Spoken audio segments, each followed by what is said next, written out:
Doctora Asunción Álvarez, por favor. Gracias.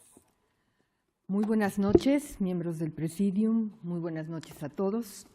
Yo voy a hablar, tengo que correr con esto, ¿verdad? Voy a hablar del enfermo ante la muerte. Y lo primero que hay que decir es que si hablamos de enfermo ante la muerte, hay al menos un médico, porque un enfermo generalmente está o estuvo recibiendo atención médica antes de morir.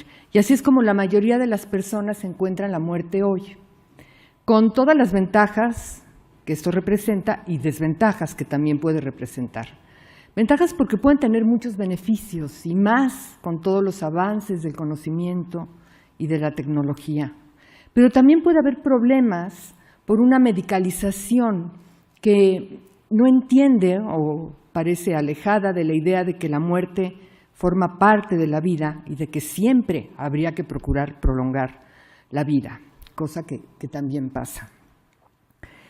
Entonces, bueno, yo quiero para revisar este tema tocar estos aspectos que me parece que son importantes para pensar el enfermo ante la muerte.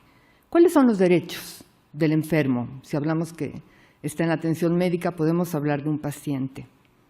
El punto de que es importantísimo reconocer que se está en el final de la vida. Vamos a ver. Revisar qué decisiones médicas hay en el final de la vida. Y llamo médicas porque se dan en el contexto de la atención médica, no porque solo sean de los médicos.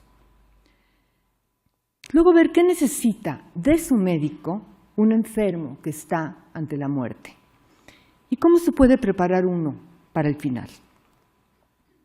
Bueno, los derechos del paciente en el final de su vida, el primero es a la mejor atención, y parece obvio, pero hay que repetir que también en el final de la vida se tiene un derecho a la mejor atención, porque para algunos médicos cuando ya no se puede curar y lo que sigue es el final de la vida y la muerte, creen que se acabó su trabajo. Y no, simplemente se trata de cambiar de objetivo en la atención, ya no de curar, sino de ahora acompañar para el final de la vida. El otro derecho es a respetar que pueda decidir qué quiere en el final de su vida. Y esto implica tomar decisiones, desde luego, sobre los tratamientos de la atención médica, pero va mucho más allá que eso. Es que pueda decidir cómo quiere vivir esa etapa final que precede a la muerte, en la que ya está, que además adquiere un gran valor, porque ya es un hecho que se sabe que se va a acabar, ¿no? Pero también que pueda decidir cómo no quiere vivir y que pueda decidir cómo quiere morir. Y bueno, hay que tomar en cuenta que en la atención médica se van a enfrentar diferentes situaciones. Va a haber pacientes conscientes y en ese sentido los que más van a poder facilitar tener esta decisión conjunta médico-paciente sobre qué es lo mejor. Pero también hay pacientes que están inconscientes o que son incompetentes y que idealmente dejaron por anticipado que querrían, lo cual no sucede en todos los casos. ¿Qué otro derecho tiene el paciente en el final de su vida? Pues es de lo que nos reúne aquí, a una muerte digna.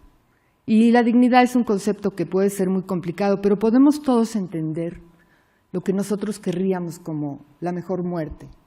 O sea, ¿cuál sería una muerte digna? Y sería lo opuesto, una muerte indigna. Podemos estar de acuerdo en definir una muerte digna como la mejor posible, en donde se alivie en lo posible el sufrimiento, en donde se atiendan las necesidades del paciente de diferente tipo, físicas, psicológicas, espirituales, y se respeten sus deseos y sus valores.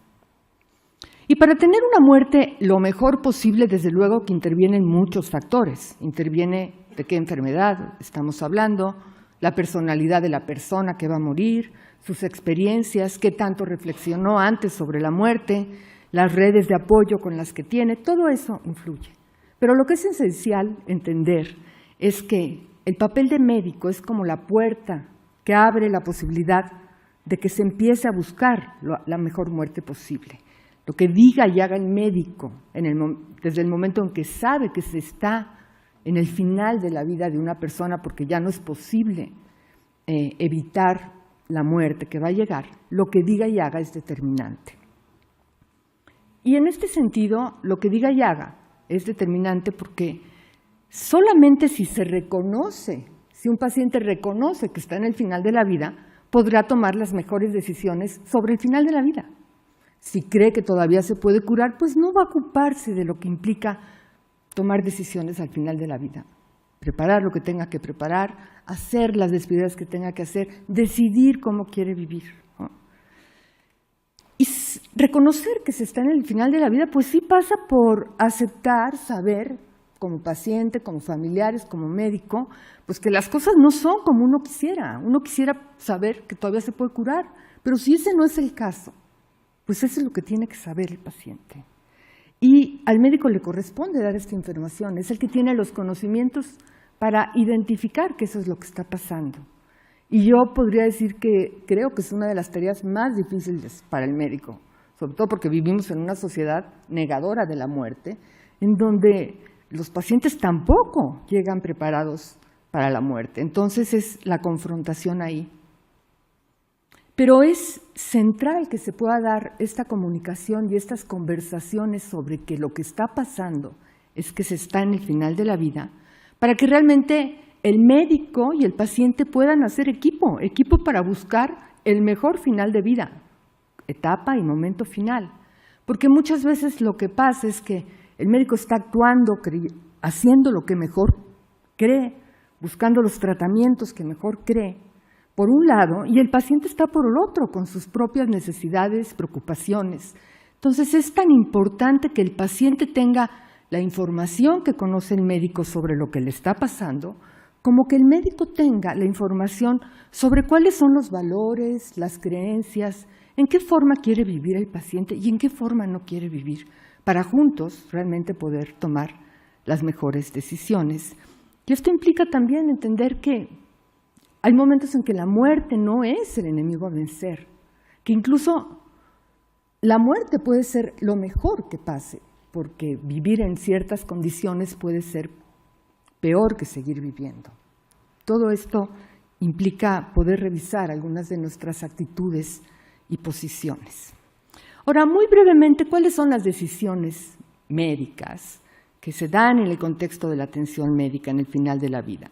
Bueno, suspender tratamientos curativos, o para decirlo más precisamente, que ya no son curativos, que ya hay datos objetivos con la certidumbre que permite la medicina para decir esto ya no representa más beneficio, esto no va a hacer que la persona esté mejor.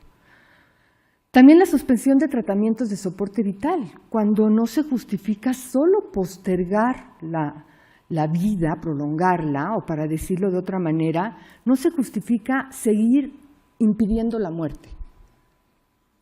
Y estas decisiones pueden venir más bien como decisiones que propone el médico, esta suspensión. Pero también puede haber el caso en donde el médico ofrece tratamientos que considera que todavía pueden beneficiar y el paciente no los quiera, por los efectos que implican o porque va en contra de la forma en que quiere vivir el final de la vida, o porque no quiere vivir con los efectos de esos tratamientos, y entonces también se reconoce el rechazo al tratamiento, que es la contraparte del consentimiento informado. Si decimos que ahora es el paciente quien consiente, una vez informado a los tratamientos, puede no consentirlos.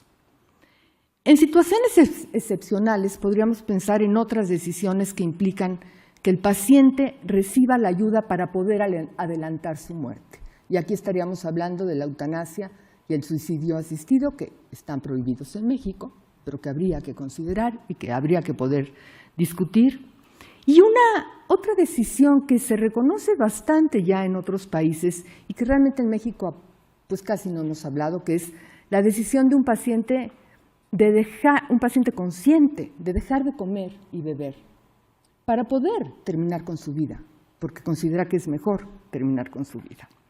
Y desde luego recibir cuidados paliativos acompañaría a cualquiera de estas decisiones de suspensión o de rechazo, de las que ya se hablaron. Ahora, ¿qué necesita de su médico el enfermo? Pues habría que decir que por lo menos que hay un médico responsable, lo cual no siempre pasa. Un médico al que el paciente y los familiares puedan acudir para tener la información que necesitan. Un médico que tenga los conocimientos sobre la condición médica. Un médico que sea honesto y claro para explicar, que acompañe y sea sensible, que sea respetuoso e inspire confianza y que reconozca el médico sus propias necesidades también y limitaciones para poder estar de la mejor manera con un paciente que se está acercando al final de su vida y que lo confronta con su propia muerte. Ahora, ¿cómo se prepara uno para el final de la vida? ¿Cómo se prepara a todos los que posiblemente seremos enfermos ante la muerte? Bueno, pues mientras más oportunamente tengamos las conversaciones sobre el final, pues más preparados vamos a llegar a ese momento. Y las conversaciones son con uno, con los familiares, con el médico. Tener esas conversaciones que implica poder pensar y compartir y ir sabiendo qué quiere uno, pues es la forma que tenemos de poder influir para tomar las mejores decisiones. Y también para dejar instrucciones, por si es el caso que estemos en una situación en donde ya no podamos expresar eso que queremos y tengan que ser otros los que decidan por nosotros. Ahora, para que uno pueda hablar con otro de la muerte, en especial para que el médico pueda hablar con el enfermo sobre la muerte, necesita tener una respuesta sobre su propia muerte. Esto está dicho muy fácil, pero bueno, sí es necesario, si no, uno evita el tema y hay muchas formas de evitarlo. Y yo creo que otra forma de prepararse para la muerte para todos es vivir lo mejor posible. Que cuando llegue el momento de estar ante la muerte, uno diga que estuvo bien la vida. Yo creo que de las peores cosas que pueden pasar cuando uno se acerca a la muerte es pensar que no se aprovechó la vida. Entonces, como conclusiones, puedo decir que hay mucho que hacer para que el enfermo tenga una muerte digna. Y de hecho se ha avanzado mucho se han dado avances legales importantes en México, se han dado cambios importantes, se ha desarrollado los cuidados paliativos, que es un aspecto muy importante, pero todavía hay mucho por hacer. Y parte de lo que hay que hacer es cambiar actitudes. Reconocer que vamos a la muerte y que si nos preparamos para tantas cosas que sabemos que vamos a enfrentar, tendríamos que poder también prepararnos para la muerte. Y esto va para toda la sociedad, que los pacientes lleguen más preparados para la muerte, pero también que los médicos estén más acompañados en la formación para saber cómo manejar estas situaciones. Y que finalmente los médicos en la atención médica puedan considerar tan gratificante ayudar y acompañar a alguien que ya va a morir, como lo es curar cuando es posible. Muchas gracias.